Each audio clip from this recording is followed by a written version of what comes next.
in dozens.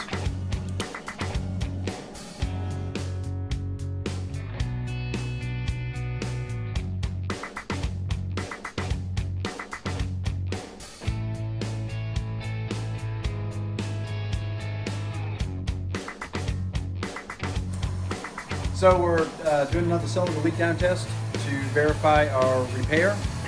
We did a basic valve job, which is just cleaning up the valve seats, and put new pistons and rings and cylinders on the motor.